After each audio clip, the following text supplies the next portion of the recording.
ابو جواد من الامارات. تفضل ابو جواد.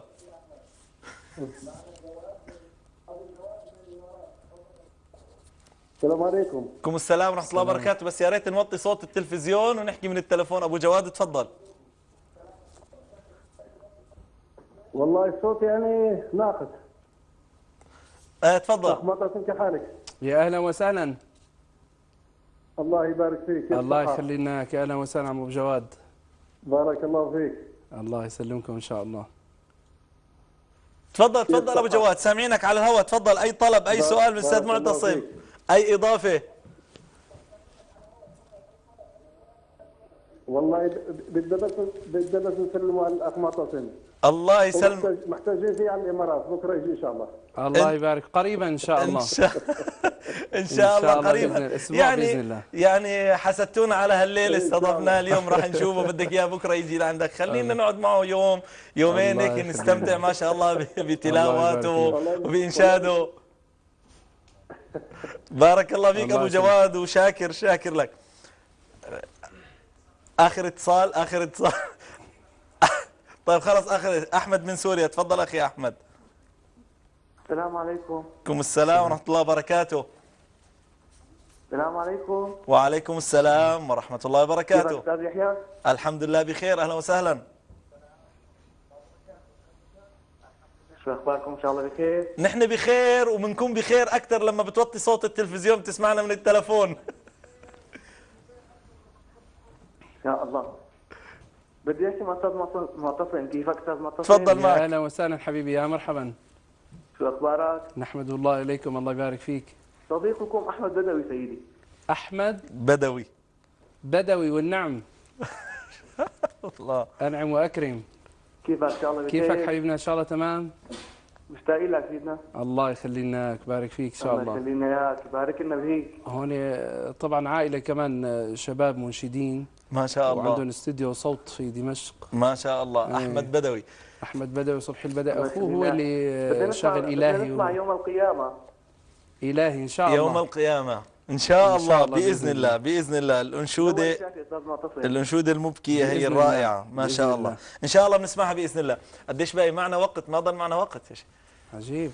دقيقتين للبريك. طب شو بدنا نلحق نجاوب اسئله ولا نسمع؟ اخذون بالفاصل الاولاني، هذا الفصل اللي سويته فيه. معتصم خلاص. بدنا ننتهي الاجواء، نحن على الهواء الان، جمهورك عم يستنى تقول لي انك الفصل اللي الموقف اللي صار معك مأثر على اعصابك. لا بدنا نسمع صورة العلق بثمان مقامات، او يوم القيامة، او تسمعنا موال قبل ما نطلع بريك. شو بتسمعنا؟ هاي الميكروفون عندك.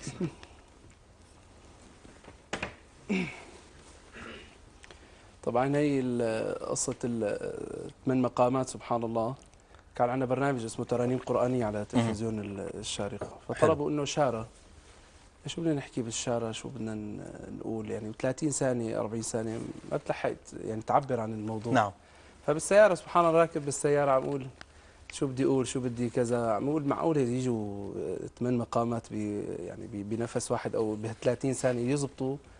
اول شيء يئست، يعني قلت لحالي مو معقول يركزوا، لانه بتذكر الشيخ محمد رفعت بيقولوا انه جاب 4 مقامات بنفس واحد. نعم. فقلت لحالي لا يا ولد لا تقرب على الشغله، مو شغلتك شو اسمه. لكن سبحان الله انا عم بدندن يعني، واذا ما لقيتها يعني اول وحده ما ركزت، ثاني طالما يعني في بوادر خير لازم تركض.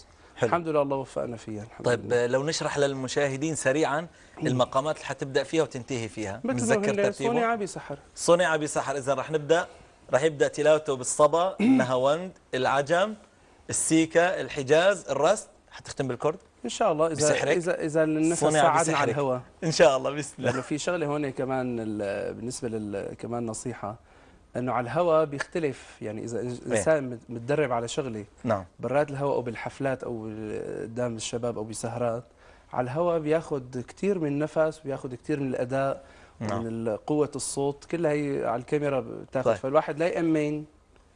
فهلا ما بعرف يجوز 8 مقامات او 6 يا سيدي يجي 4، نحن موافقين، ما عندنا مشكله. بسم الله الرحمن الرحيم. بسم الله.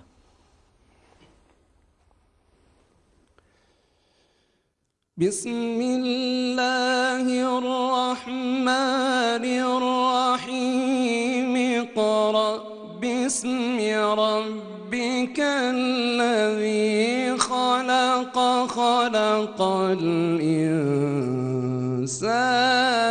من علق اقرأ وربك الأكرم الذي علم بالقلم اقرأ وربك الأكرم الذي علم بالقلم علم الإنسان ما لم يعلم. مثل ما قلت لك انه الهواء بياخذ من النفس. ما شاء الله تبارك الله ما شاء الله وتحية قبل ما نطلع بريك.